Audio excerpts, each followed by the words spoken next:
Assalamualaikum warahmatullahi wabarakatuh. Kami dari kelompok 3 dengan saya sendiri, Endah Nadia Puspita Hasibuan, NIM 181 dan 3 rekan saya. Yang pertama ada Novian Kurniadi NIM 168, yang kedua ada Amalia Aska NIM 175, dan yang ketiga ada Rositania Fitri Maharani NIM 194. Jadi pada kesempatan kali ini kami akan membahas bab 11 mengenai pengujian hipotesis komparatif sampel. Pengujian hipotesis komparatif lebih dari 2 ataukah sampel itu terdiri dari sampel berkorelasi dan sampel tidak berkorelasi. Nah, teknik statistik yang dapat digunakan untuk jenis analisis statistik parametris berkorelasi dan tidak berkorelasi sama, itu biasanya kita memakai analysis of variance atau biasa kita sebut ANAVA. ANAVA digunakan untuk menguji hipotesis komparatif rata-rata K-sampel bila datanya, interval, dan rasio. Nah, dengan 3 syarat. Yang pertama, sampel diambil secara random. Yang kedua, data harus normal. Dan yang ketiga, sampel harus homogen. Analysis of variance atau ANAVA ini terdapat 2 jenis. Yang pertama, analysis of variance klasifikasi tunggal atau independen, dan yang kedua analysis of variance ganda. Selanjutnya akan dijelaskan oleh rekan saya. ANAVA klasifikasi tunggal. ANAVA klasifikasi tunggal atau sampel independen digunakan untuk menguji hipotesis komparatif rata-rata K-sampel bila pada setiap sampel hanya terdiri atas satu kategori saja. Contoh data yang dapat diuji ANAVA tunggal dengan ANAVA tunggal, yaitu contohnya seperti ini: data sampel 1, data sampel 2, data sampel 3. Kemudian jika sudah ditentukan, jika sudah dipastikan bahwa data tersebut adalah data tunggal, maka langkah-langkah dalam melakukan uji ANAVA ini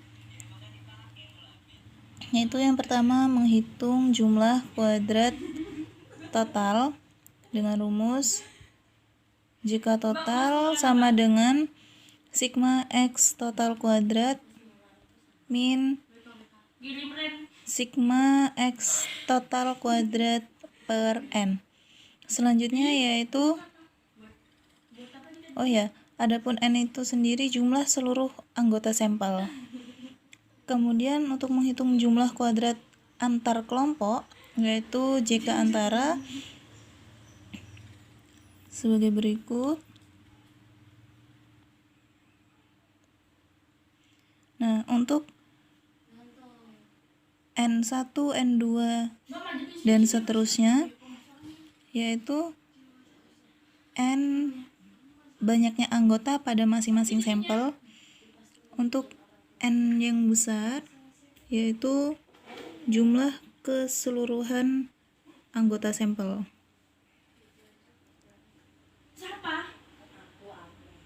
Selanjutnya, untuk rumus singkatnya sendiri, yaitu sigma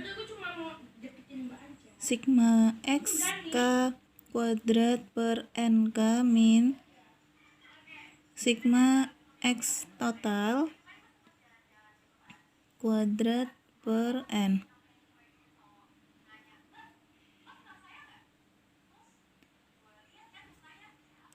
Langkah selanjutnya yaitu menghitung jumlah kuadrat dalam kelompok. JK dalam yaitu sama dengan JK total min JK antara. Langkah keempat yaitu menghitung mean kuadrat antar kelompok. MK antara sama dengan JK antara per M-1. M ini banyaknya perlakuan sebelumnya, jumlah kelompok sampel.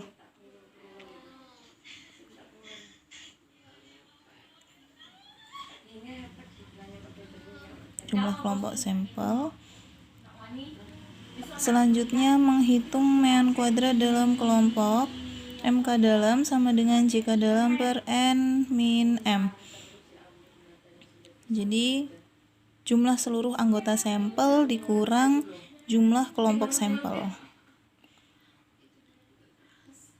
Kemudian menghitung F hitung dengan rumus F hitung sama dengan MK antara per MK dalam. Setelah mencari F hitung, kita dapat membandingkan F hitung dengan F tabel. Untuk F tabel sendiri dilihat dari tabel distribusi F dengan cara DK pembilang M-1. Banyaknya kelompok sampel dikurang -1 dan DK penyebut yaitu jumlah seluruh anggota dikurang kelompok sampel. Selanjutnya yaitu membuat kesimpulan. Nah, untuk kesimpulan ini, pengujian hipotesis HO diterima atau ditolaknya yaitu dengan kriteria penerimaan hipotesis HO diterima jika F hitung kurang dari sama dengan F tabel. Contoh soalnya seperti ini. Kelompok sampelnya ada 3 kelompok. Adapun masing-masing sampel memiliki 10 anggota. Selanjutnya itu mengenai ANAVA klasifikasi ganda. ANAVA klasifikasi ganda digunakan untuk menguji hipotesis komparatif rata-rata K-sampel bila setiap sampel terdiri atas 2 atau lebih kategori. Contohnya seperti gambar berikut ini. Nah, kita ketahui bahwa di sini ada 2 kategori. Yang pertama yaitu pria dan yang kedua yaitu wanita. Lalu untuk contohnya, contoh penelitiannya yaitu penelitian yang dilakukan terhadap 10 siswa yang diambil secara acak pada setiap kelas 3A, 3B, 3C untuk mengetahui pengaruh metode pembelajaran inquiry dan metode klasikal terhadap prestasi belajar siswa pada mata pelajaran IPA kelas 3 SD. Kita ketahui bahwa di sini terdapat satu variabel independen dengan 3 sampel yaitu kelas 3A, 3B, dan 3C dan diberikan kepada 2 kategori perlakuan. Nah, untuk mencari ANAVA klasifikasi ganda ada 10 langkah. Yang pertama yaitu menghitung JK dengan rumus seperti gambar berikut ini. Yang kedua yaitu menghitung jumlah kuadran kolom, yaitu kolom arah ke bawah. Yang ketiga yaitu menghitung jumlah kuadran baris, yaitu baris arah ke kanan. Yang keempat, menghitung jumlah kuadrat interaksi. Yang kelima yaitu menghitung jumlah kuadrat dalam. Lalu yang keenam, menghitung DK untuk DK kolom, DK baris, DK interaksi, DK dalam, dan DK total. Lalu yang ketujuh yaitu menghitung mean kuadrat MK dengan JK. Yang kedelapan, menghitung harga F hitung kolom, F hitung baris, F hitung interaksi dengan cara membagi setiap MK dengan MK dalam. Yang kesembilan, membandingkan F hitung dengan F tabel dengan kriteria H0 diterima jika F hitung lebih kecil dari F tabel. Lalu yang terakhir, dengan cara memasukkan hasil perhitungan ke dalam tabel ringkasan ANAVA 2 jalan seperti gambar berikut ini. Saya akan menjelaskan tentang jawaban nomor 1 soal halaman 227 di buku paket. Kan di situ sudah ada data nilai siswa yang dilakukan untuk metode inquiry yang berimbas pada prestasi belajar siswa. Di sini ada 3 perlakuan, yaitu sebelum, setelah UTS, dan setelah UAS. Sebelum UTS, sebelumnya itu diberi tanda X1, lalu setelah UTS itu X2, setelah UAS itu X3. Lalu kita kuadratkan X1 kuadrat, X2 kuadrat, X3 kuadrat. Dan di sini jumlah total X total itu yaitu 7 tambah 5 tambah 8 jadinya 20. Lalu X kuadrat total itu juga sama, 49, 25, 64 ditambah. Lalu total ini yaitu ini data ini ke bawah. Lalu N-nya itu banyaknya data di sini, ada 10 data. Kemudian langsung saja cara yang pertama yaitu jumlah kuadrat total atau JK tot. Jika di sini sigma X kuadrat total dikurangi sigma X total kuadrat per N. Di sini jawabannya 1517 dikurangi 209 kuadrat per 30. Lalu hasilnya ini 43.681 dibagi 30. Kemudian 1517 itu dikurangi 1456,03. Jadi C katodnya ini 60,97. Lalu langkah yang kedua yaitu jumlah kuadrat antar kelompok jika antar. Rumusnya seperti ini, sigma XK kuadrat per NK dikurangi sigma X total kuadrat per N. Maksudnya rumus di sini sigma XK ini yaitu jumlah total ini 65, 71 sama 73. Lalu NK-nya itu jumlah datanya ada 10.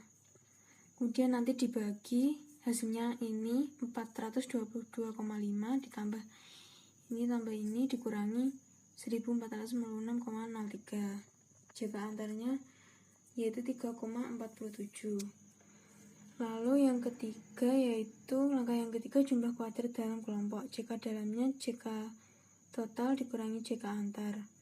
Jadi 60,97 dikurangi 3,47. Jika dalamnya 57,5. Lalu langkah yang keempat yaitu mean kuadrat antara kelompok MK antar.